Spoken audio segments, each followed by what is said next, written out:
নমস্কার বন্ধুরা, তোমরা সবাই কেমন আছো? আশা করি সবাই খুব ভালো আছো।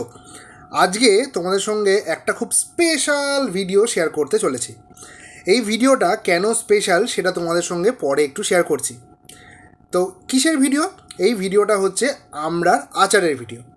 তো আমরা প্রথমে আমরা নিয়ে নিয়েছি, সেইটাকে খোসা ছাড়িয়ে তারপর সাদা নুন দিয়ে সিদ্ধ করে নিচ্ছি। আচ্ছা, আমড়াতে আমরা ঠিক ততটাই জল দেবো যে জলটা এই আমড়াটা সিদ্ধ করার সময়তে নিজে থেকে শুকিয়ে যাবে, মানে কোনো রকমভাবে সিদ্ধ করার পর আমরা জলটাকে কিন্তু ফেলবো না বা ড্রেন আউট করে দেবো না।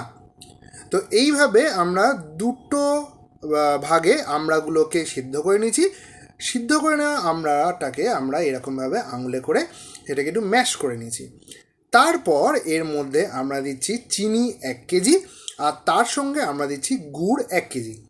এখানে যে আমরা চিনি আর গুড় 1 কেজি করে দিলাম, এটাকে কিন্তু তোমরা বাড়িয়ে বা কমিয়েও নিতে পারো, যেরকম তোমরা মিষ্টি বা টক পছন্দ করবে সেটার উপরে নির্ভর করছে।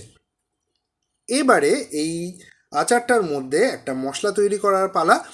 সেই জন্য আমরা প্রথমে একটা কড়াইতে অল্প একটু তেল দিয়ে তার মধ্যে গোটা জিরে আর শুকনো লঙ্কা সেটাকে আমরা খুবই হালকা আঁচে একটু ভেজে নিয়েছি।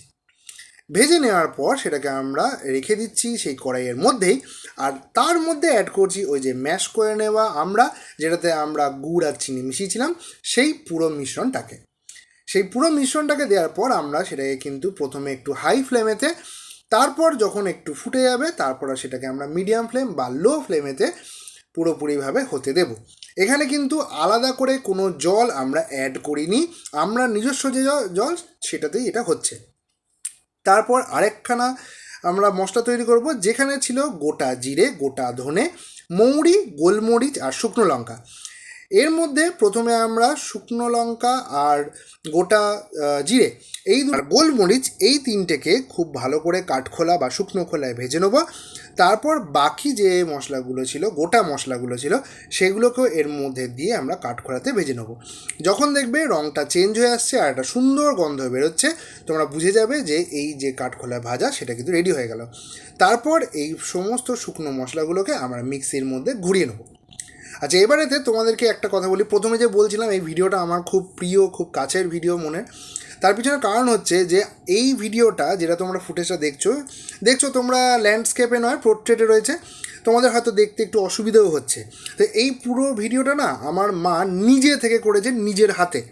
তো মাকে আমি শিখিয়েছিলাম যে কিভাবে ভিডিও নিজে নিজে করা যেতে পারে। তো মা এটা পুরো নিজে চেষ্টা করেছিল, কারণ এই যেদিনকে এটা শ্যুট করা হয় সেদিনকে আমি বাড়িতে ছিলাম না, আমাকে একটু কাজের জন্য বাইরে যেতে হয়েছিল। সেই কারণের জন্য মা নিজেই এই ভিডিওটা করে, আর এই একাধা জায়গাতে আমার বাবা তিনি একটুখানি মোবাইলটা ধরেছিলেন। তো যে কারণের জন্য এই সাকসেসফুলি পুরো জিনিসটা করার জন্য আমি নিজে প্রচণ্ড নিজের ওপর খুশি। আমার খুব ভালো লেগেছে জিনিসটা, তো আশা করি তোমাদেরও খুব ভালো লাগবে। এবারে যদি টপিকে ফেরা যায় তাহলে এটাই বলবো যে আমরা যে কাঠখোলাতে ভেজে নিয়েছিলাম মশলা, সেটাকে গুঁড়ো করে নিয়েছি। তার কিছুটা করে অর্থাৎ দুভাগে আমরা সেই মশলাটাকে এই আচারের মধ্যে মিশিয়ে দিয়েছিলাম। যখন জল একদম কমে এলো, আমাদের আমড়ার এই আচার রেডি। তোমরা অবশ্যই বলো যে তোমাদের এই রেসিপিটা কেমন লাগলো, আর অবশ্যই আমাদের ফেসবুকেতে ফলো করে নিও।